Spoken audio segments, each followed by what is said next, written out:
What's up sa inyo mga koys? Ngayong araw is magbabiyahe ulit tayo kay Lalamove. Siyempre kasi day off na. Dito nga ay ma-experience na naman natin ang mabigat na dala. Ngayon ko na nga lang ito nagawa mga koys. Kaya ngayon samahan nyo ako sa video ito at vlog na to. At huwag nyo kalimutan mag-subscribe sa aking YouTube channel. Mag-like and share and follow sa aking Facebook page. Tara, huwag na natin patagalin to. Let's go!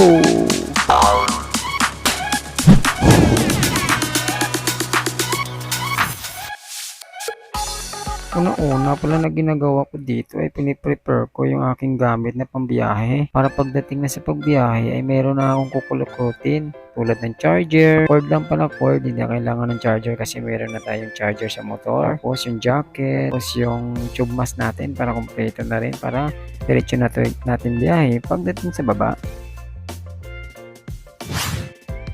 First booking dito nga yung kunin sa Espanya, LTO. Tapos i-deliver ko ito sa may Mindiola, sa may Centro Escolar University. Tapos binigyan na tayo dito ng 100 ni Kuya. Pero yung fare niya is nasa 54 lang. O diba? Sana all. Natagalan ako dito sa may Mindiola kasi nga ayaw makomplete yung booking ko. Ayun na kasi ang signal dito sa may Mindiola. Kaya medyo natagalan ako.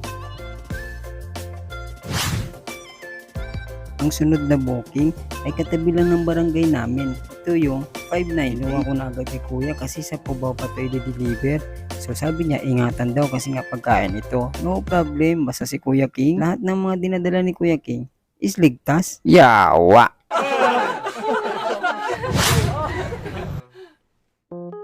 Pagkatapos ko i-deliver sa Cubao, ayun, nag-aantay na naman ako ng mga bagong booking. So hindi nga nagtagal is nabatuhan tayo ulit ng booking. Kukunin ko rin din dito mismo sa may Cubao. Tapos ihahatid ko ito sa Del Monte Avenue sa may Quezon City sa may Fisher Mall lang.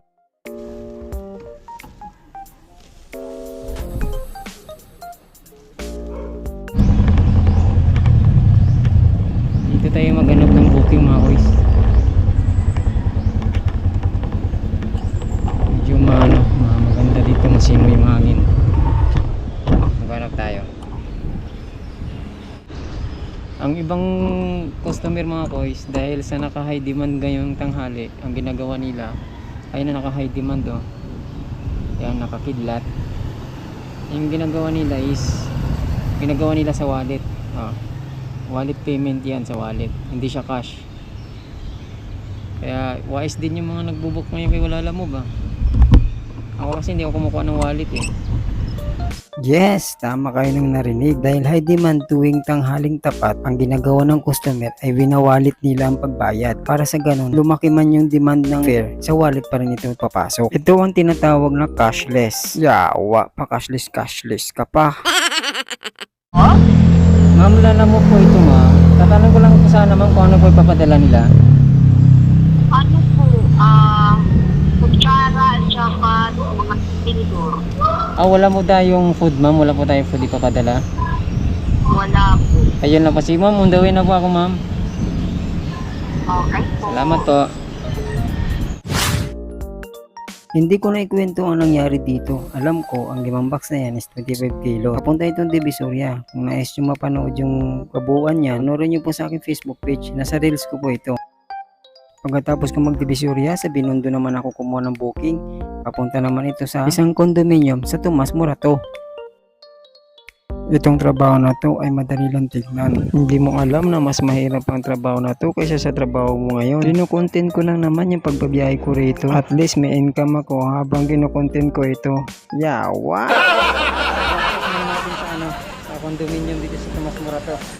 Bumalik din pala ako dun sa last na drinap ko kasi andun din pala nakapin yung ipikapin ko na booking. Papunta ito sa Paco, Maynila sa isang car shop.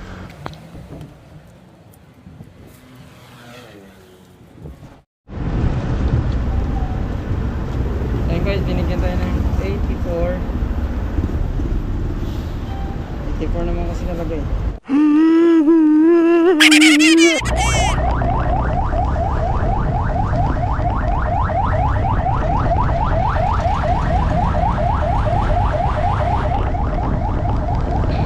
May ambulance na naman. Siguraduhin mong may laman yan ha. Kung overtikan mo ako, kung wala yan ha. Tikim ka talaga sa akin. Yawa.